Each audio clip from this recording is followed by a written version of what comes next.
ಇದು ಭಾರತ ದೇಶದಲ್ಲೇ ಅತ್ಯಂತ ಉದ್ದನೆಯ ಸೇತುವೆ ಪಟ್ಟಿಯಲ್ಲಿ 2ನೇ ಸ್ಥಾನದಲ್ಲಿ, ಕರ್ನಾಟಕ ರಾಜ್ಯದಲ್ಲೇ ಮೊದಲನೇ ಸ್ಥಾನದಲ್ಲಿರುವ ಸೇತುವೆ.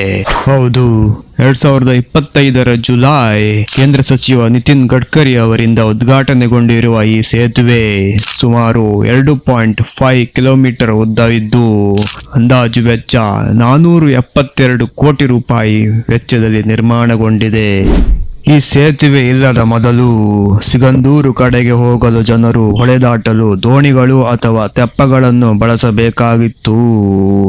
ಈ ಪ್ರದೇಶದಲ್ಲಿ ನಡೆದ ತೆಪ್ಪ ಅಪಘಾತದಲ್ಲಿ 21 ಮಂದಿ ಮೃತರಾದ ದುರ್ಘಟನೆ ಕೂಡ ನಡೆದಿತ್ತು.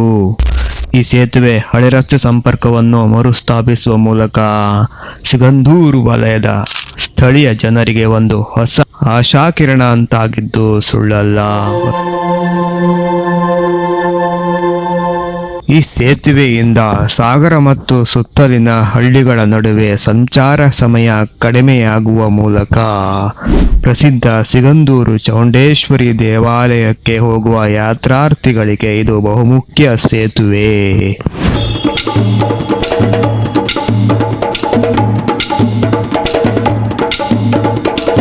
ಸಿಗಂದೂರು ಸೇತುವೆಯು ಕೇಬಲ್ ಸ್ಟೇಡ್ ತಂತ್ರಜ್ಞಾನದಿಂದ ನಿರ್ಮಿತವಾದ ಸೇತುವೆಯಾಗಿದ್ದು, ಕೇಬಲ್ ಸ್ಟೇಡ್ ಅಂದರೆ ಸೇತುವೆಯ ದಿಮ್ಮಿಯ ಹೆಚ್ಚಿನ ಭಾರವನ್ನು ಕೇಬಲ್ಗಳೇ ಹೊರಲಿದ್ದು ಅದಕ್ಕೆ ಮೂಲ ಆಧಾರವಾಗಿ HY ಅಥವಾ A ಆಕೃತಿಯ ಟವರ್ಗಳನ್ನು ನಿರ್ಮಿಸುತ್ತಾರೆ. ಸಿಗಂದೂರು ಸೇತುವೆಯಲ್ಲಿ H ಆಕೃತಿಯ ಟವರ್ಗಳನ್ನು ನೀವು ನೋಡಬಹುದು.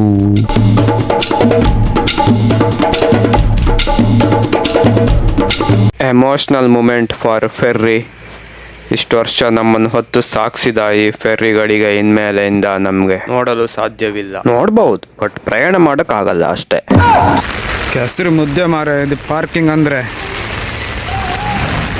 ಸಿಕ್ಕಾಪಟ್ಟೆ ಟ್ರಾಫಿಕ್ ಮಾತ್ರ. ಸಿಗಂದೂರು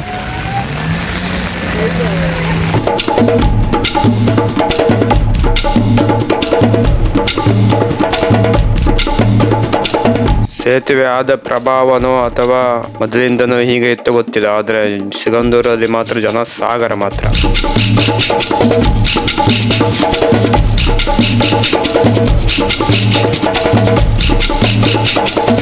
ಹಾಗೆ ವಾಪಸ್ ಬರ್ತಾ ನಾಗೋಡಿ ಘಾಟಿಯಲ್ಲಿ ಸಿಗುವ ಒಂದು ಚಿಕ್ಕ ಫಾಲ್ಸ್ ಇದು.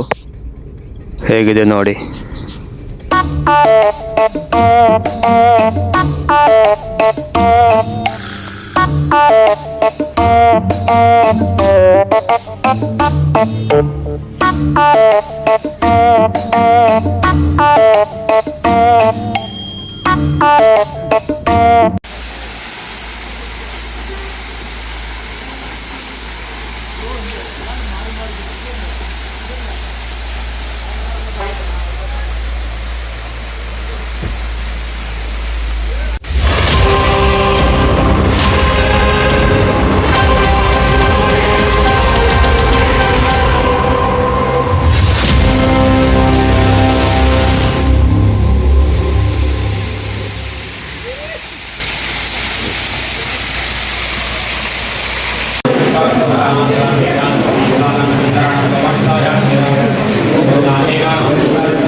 ಸೊ ಕೊಲ್ಲೂರಲ್ಲಿ ಒಳ್ಳೆ ಕಾಫಿ ತಿಂಡಿ ಆಯಿತು.